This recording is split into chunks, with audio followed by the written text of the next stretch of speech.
এবার তাহলে পিথাগোরাসের উপপাদ্য চ্যাপ্টারটা শুরু করছি।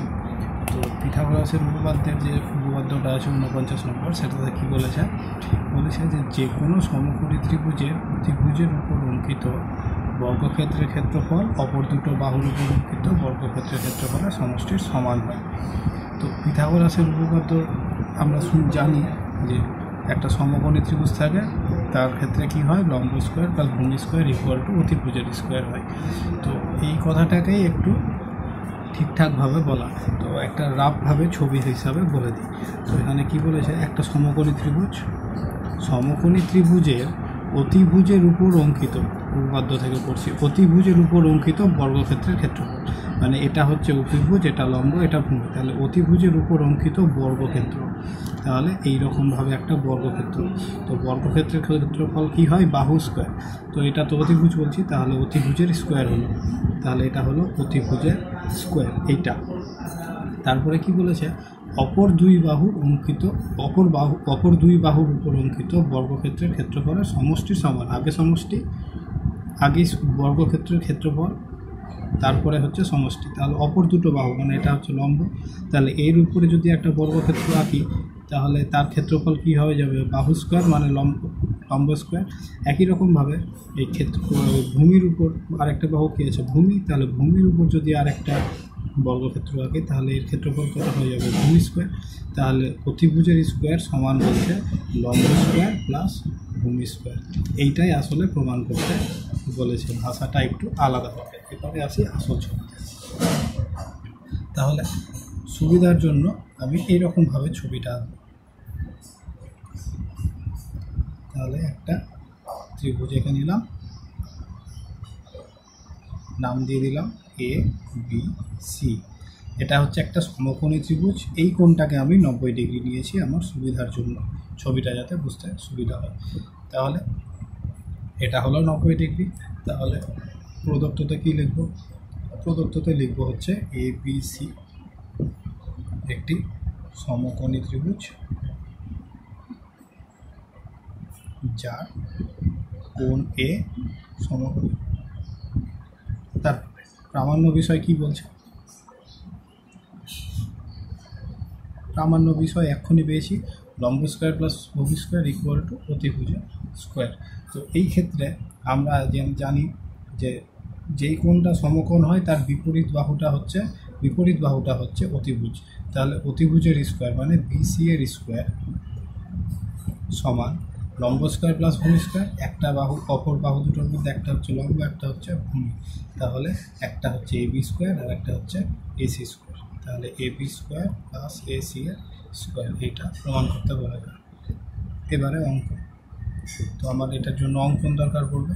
অঙ্কন কী করবো, এ বিন্দু থেকে বিসি বাহুর উপর একটা লম্ব, যেটা বিসিকে ডি বিন্দুতে ছেদ করেছে। তাহলে সমকৌণিক বিন্দু, এই বিন্দুতে যেহেতু সমকোণ উৎপন্ন হয়েছে, তার জন্য এটাকে বলবো সমকৌণিক বিন্দু। তাহলে সমকৌণিক বিন্দু এ থেকে বিসি বাহুর উপর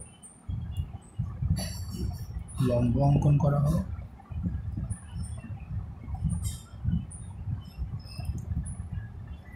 যা বিসিকে ডি বিন্দুতে ছেদ করে।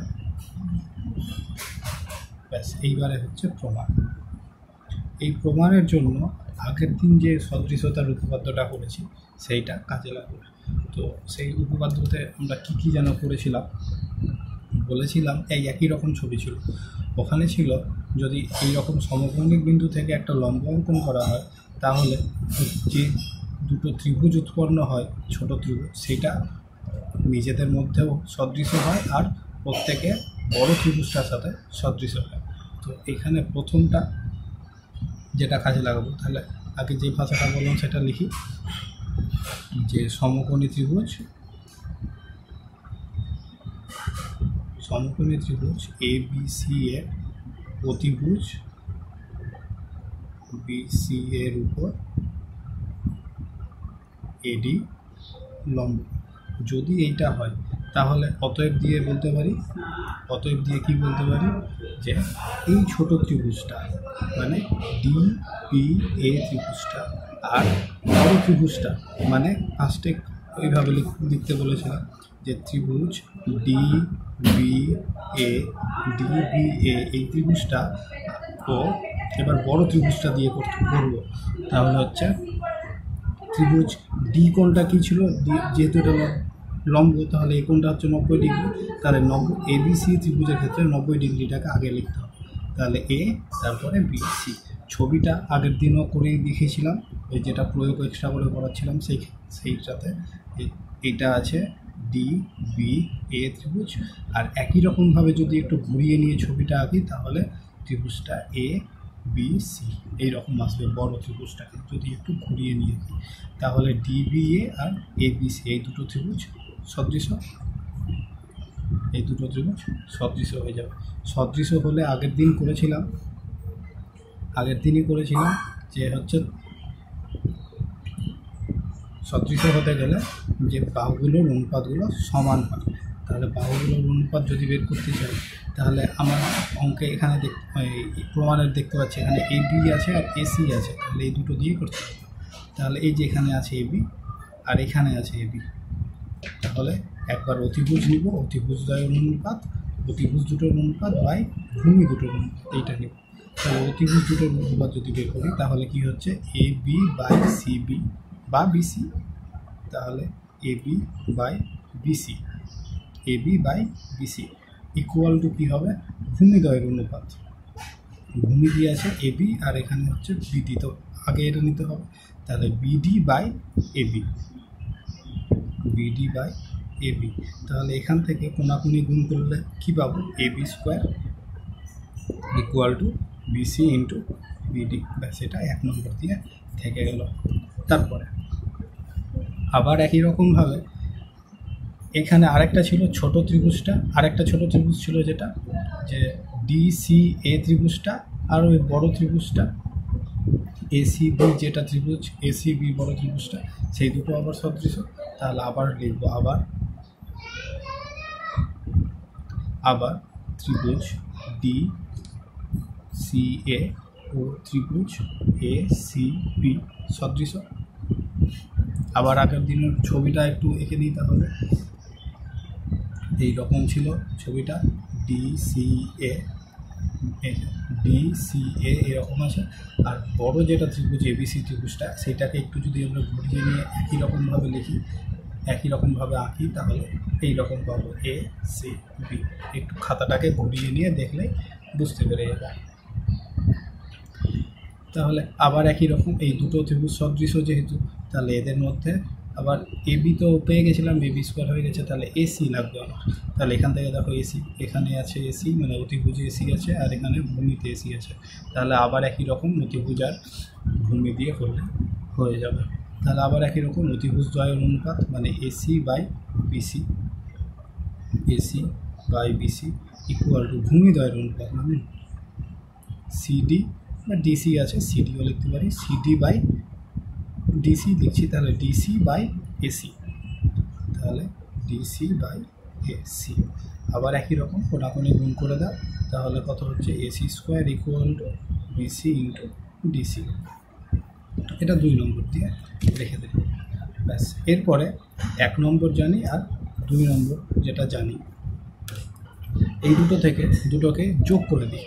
এখানে যোগ ছিল প্রমাণ বিষয়ে যেটা ছিল AB square plus AC square যোগ ছিল, তাহলে এখানে 1 ও 2 যোগ করে দিলাম, 1 প্লাস 2 করলাম, তাহলে AB square plus AC square বাম দিক আর বাম দিক যোগ করলাম আর ডান দিক আর ডান দিক যোগ করলে কী হচ্ছে তাহলে বিসি ইন্টু বিডি, এটা প্লাস বিসি ইন্টু ডিসি। এখানে দুটো থেকে বিসি আর বিসি কমন যায়, তাহলে বিসি যদি কমন নিই তাহলে বিডি প্লাস ডিসি। ছবি থেকে বিডি আর ডিসি যোগ করলে কত হয়, ছবি থেকে বিডি আর ডিসি যোগ করলে গোটাটা পাই বিসি। তাহলে এখান থেকে কত হয়ে গেল, তাহলে বিসি ইন্টু বিসি, তাহলে বিসি ইন্টু বিসি মানে বিসি স্কোয়ার। তাহলে বাম দিকটা লিখে নিই AB square plus AC square. তাহলে আমাদের এইটাই প্রমাণ করতে বলেছিল। ব্যাস, তাহলে প্রমাণিত। এবারে পিথাগোরাসের উপপাদ্যের বিপরীত উপপাদ্য এবার তো এটা হচ্ছে 50 নম্বর উপপাদ্য। তো এটাতে কি বলছে যে কোনো ত্রিভুজের একটি বাহুর উপর অঙ্কিত বর্গক্ষেত্রের ক্ষেত্রফল। তাহলে আবার একই রকম, যে কোনো একটা বাহুর উপর যদি অঙ্কিত বর্গক্ষেত্রের ক্ষেত্রফল অপর দুটো বাহুর উপর অঙ্কিত বর্গক্ষেত্রের ক্ষেত্রফলের সমষ্টির সমান হয়, মানে অতিভুজের স্কোয়ার ইকুয়াল টু লম্ব স্কোয়ার প্লাস ভূমি স্কোয়ার, এটা বলে দিয়েছে। তাহলে প্রথম বাহু, মানে প্রথমে কোনটা বাহু নিয়েছিলাম, অতিভুজটা, তাহলে প্রথম বাহুর বিপরীত কোণটি সমকোণ হবে, এটা প্রমাণ করতে পেরেছে, মানে 90 ডিগ্রি হবে। তাহলে আগে একটু ছবিটা এঁকে নিই। যে কোনো একটা ত্রিভুজ নিলাম, আমাকে যেহেতু সমকোণ প্রমাণ করতে হবে, তাহলে একটা কোণ অবশ্যই সমকোণ নিতেই হবে, নাম দিয়ে দিলাম ABC। ব্যাস, তাহলে এটা হচ্ছে যে কোনো একটা ত্রিভুজ নিয়েছি যা একটি বাহুর উপর অঙ্কিত বর্গক্ষেত্রের ক্ষেত্রফল, মানে এই বাহুর উপর অঙ্কিত বর্গক্ষেত্রের ক্ষেত্রফল মানে AB স্কোয়ার, তার কি বলেছে অপর দুটো বাহুর উপর অঙ্কিত বর্গক্ষেত্রের ক্ষেত্রফলের সমষ্টির সমান, মানে AC স্কোয়ার প্লাস BC এর স্কোয়ার, এটা বলে দিয়েছে। তাহলে একটু লিখে নিই, ত্রিভুজ ABC এর AB বাহুর উপর, মানে প্রথম বাহু নিয়েছি এটাকে অতিভুজ নাম বলেছি, তাহলে AB বাহুর উপর অঙ্কিত বর্গক্ষেত্রের ক্ষেত্রফল অপর দুটো বাহুর উপর, অপর দুটো বাহু বলতে AC আর BC, তাহলে AC আর BC, তাহলে হচ্ছে AC ও BC বাহুর উপর অঙ্কিত বর্গক্ষেত্রের ক্ষেত্রফলের সমষ্টির সমান, এটা আমাকে প্রথমেই বলে দিয়েছিল। তাহলে এটা একটু যদি ঠিকঠাক করে লিখি, যে অর্থাৎ অতিভুজের স্কোয়ার মানে AB স্কোয়ার ইকুয়াল টু, মানে এটা বলে দিয়েছে, এটা লম্বভূমি বিস্তার বলা যাবে না, যেহেতু এই কোণটা 90 ডিগ্রি বলিনি। তাহলে AB স্কোয়ার ইকুয়াল টু অপর দুটো মান, মানে AC এর স্কোয়ার প্লাস BC এর স্কোয়ার, এটা আমাকে বলে দিয়েছে। ব্যাস, তাহলে প্রামাণ্য বিষয় কি বলছে,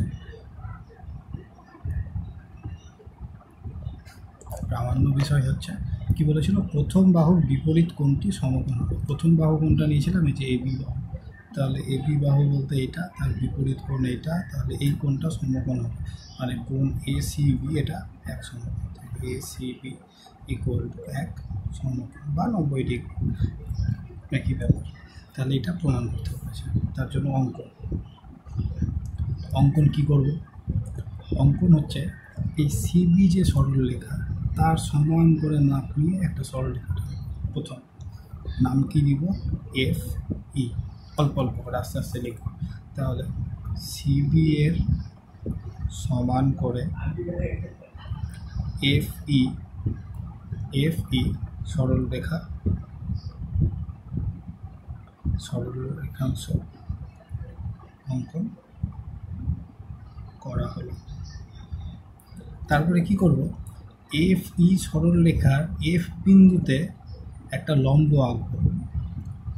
তাহলে FE সরলরেখার F বিন্দুতে একটা লম্ব, তাহলে FE এর F বিন্দুতে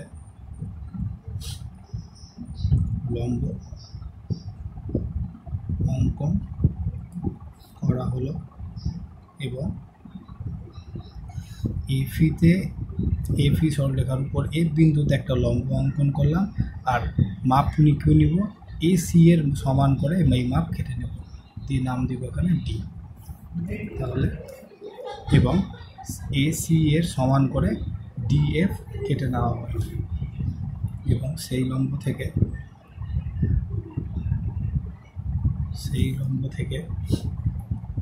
CA এর সমান করে, এদিক থেকে আসতে হবে, CA এর সমান করে FD কেটে নেওয়া হলো। তারপরে কি করলাম, D আর E বিন্দু, এই দুটো বিন্দু যোগ করে দিলাম, ডি আর ই বিন্দু যোগ করে দিলাম এবং ডি ও ই যুক্ত করা হবে। এইটা হলো অঙ্কন। এইবার আসো প্রমাণ। তাহলে এইখানে কিন্তু 90 ডিগ্রি এঁকেছি, লম্ব এঁকেছি, এই বিন্দুতে লম্ব এঁকেছি, মানে এই কোণটা কিন্তু 90 ডিগ্রি, এইটা বলে দিয়েছে, মানে এই হিসাবে অঙ্কন করেছি। এরপরে হচ্ছে প্রমাণ।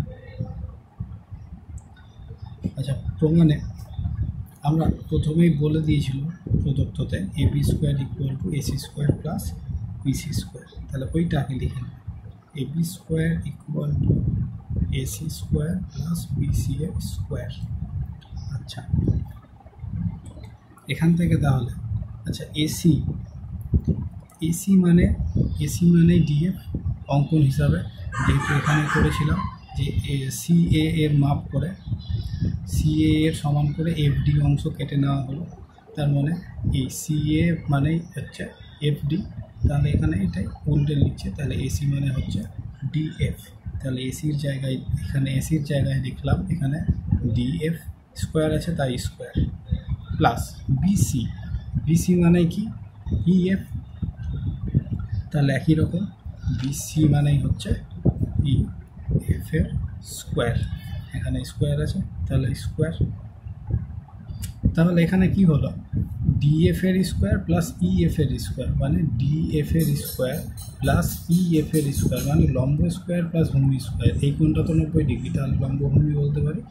তাহলে এই লম্ব স্কোয়ার প্লাস ভূমি স্কোয়ার হয়ে গেল, তার মানে পিথাগোরাসের উপপাদ্য থেকে কি বলতে পারবো, ইকুয়াল টু অতিভুজের স্কোয়ার, মানে ইকুয়াল টু ডিই এর স্কোয়ার। তাহলে ইকুয়াল টু ডিই এর স্কোয়ার কেন বলতে পারলাম, যেহেতু কোণ ডিএফই এইটা 100 লম্ব এঁকে নিয়েছিলাম। তাহলে এখান থেকে তাহলে কী হলো, তাহলে A B square equal to DE এর স্কোয়ার। যদি দুই দিকে রুট ওভার করে দিই, রুট ওভার করলে কী পাবো, A B equal to DE.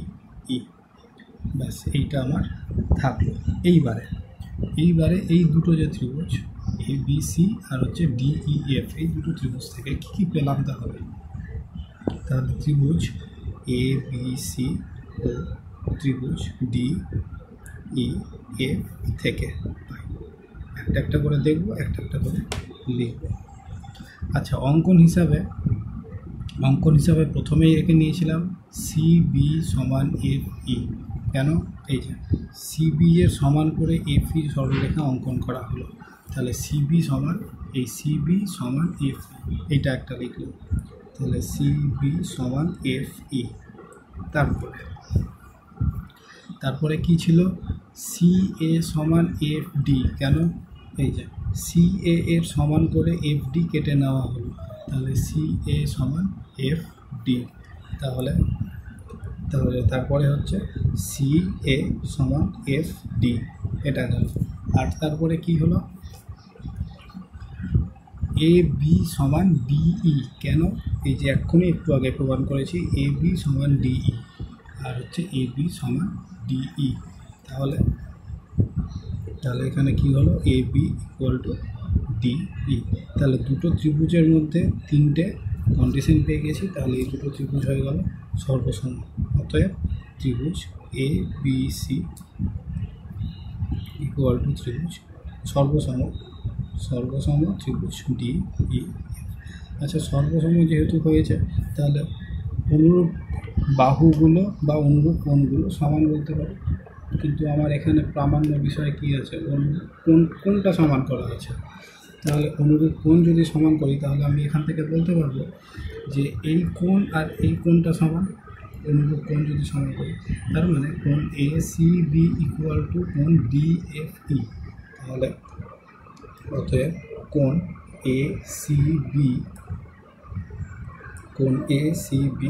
Equal to কোণ ডিএফই। কিন্তু এই কোণটার মান কত, ডিএফই, এই কোণটার মান কত, 90 ডিগ্রি। কেন, অঙ্কন হিসাবে আমরা এঁকেই নিয়েছিলাম যে এফই এর এফ বিন্দুতে লম্ব অঙ্কন করা হয়েছে, এফই এর এফ বিন্দুতে লম্ব অঙ্কন করা হয়েছে। তাহলে লম্ব যেহেতু, তাহলে 90 ডিগ্রি, তাহলে এই কোণটা 90 ডিগ্রি। তাহলে কিন্তু এই DFE এই কোণের মান কত হচ্ছে 90 ডিগ্রি বা 1 সমকোণ। তাহলে এই মধ্যের এই পার্টটা যদি বাদ দিয়ে দিই তাহলে কত হয়ে গেল ACB ইকুয়াল টু 1 সমকোণ। তাহলে অর্থাৎ কোণ ACB ইকুয়াল টু 1 সমকোণ। ব্যাস এইটাই প্রমাণ করতে বলেছিল। এইটাই হলো পিথাগোরাসের বিপরীত উপপাদ্য। পরীক্ষার জন্য এই পিথাগোরাসের উপপাদ্য বিপরীত উপপাদ্য দুটোই খুবই ইম্পর্টেন্ট, কিন্তু দুটোই ভালো মতন করতে হবে। ব্যাস, তাহলে একদম ক্লাস 10-এর জন্য উপপাদ্যের পার্টটা শেষ। উপপাদ্য যতগুলো আছে সম্পূর্ণটা করানো হয়ে গেল। এবার শুধু এক্সট্রা যেগুলো আছে এক্সট্রাগুলো আমি পরে করাবো তখন।